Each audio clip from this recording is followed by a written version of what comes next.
ভাতার দাবিতে সচিবালয়ে অর্থ উপদেষ্টাকে অবরুদ্ধ করে রেখেছেন কর্মচারীরা।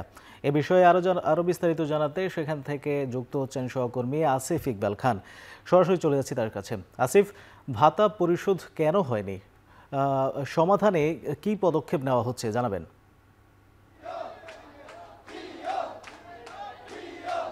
আমরা এখন আছি অর্থ মন্ত্রণালয়ে। এখানে কিন্তু আমরা দেখতে পাচ্ছি যে সচিবালয়ের যে কর্মচারীরা আছে তারা কিন্তু এই মন্ত্রণালয়ে এইখানে এসে কিন্তু ভিড় জমিয়েছে এবং তারা তাদের যে দাবি, অর্থাৎ সচিবালয় ভাতা যে তাদের দাবিটি, সেই দাবিটির জন্য কিন্তু তারা আমরা দেখেছি এখানে অবস্থান নিচ্ছে এবং তারা কিন্তু বিভিন্ন স্লোগানে তাদের যে দাবিটি আছে, অর্থাৎ সচিবালয় ভাতার যে দাবিটি সেটি তারা করছেন।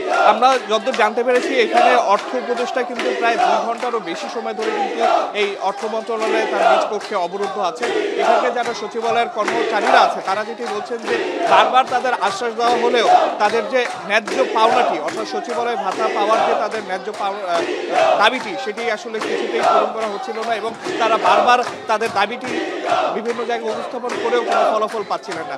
সেই জন্য আজকে তারা একদম শেষ চেষ্টা হিসেবে তারা কিন্তু অর্থ উপদেষ্টাকে ঘেরাও করেছেন এবং তারা এখান থেকে তাদের যে দাবিটি, সেই দাবিটি তারা আদায় করতে চেষ্টা করছেন।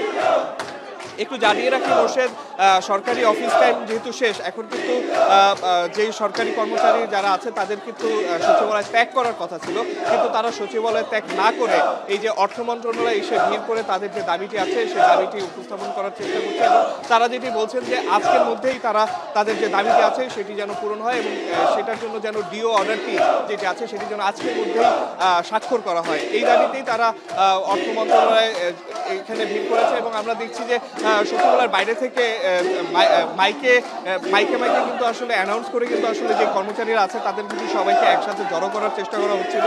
আমরা কিছুদিন আগ থেকেই দেখছিলাম এবং সবাই আসলে এই অর্থ মন্ত্রণালয়ে এসে একজোট হয়ে তাদের যে দাবিটি আছে, অর্থাৎ সচিবালয় ভাতা বলে যে ভাতাটি আছে সেই ভাতাটি আসলে তারা সেই ভাতার দাবিটি তারা আসলে পূরণ করতে চাচ্ছেন।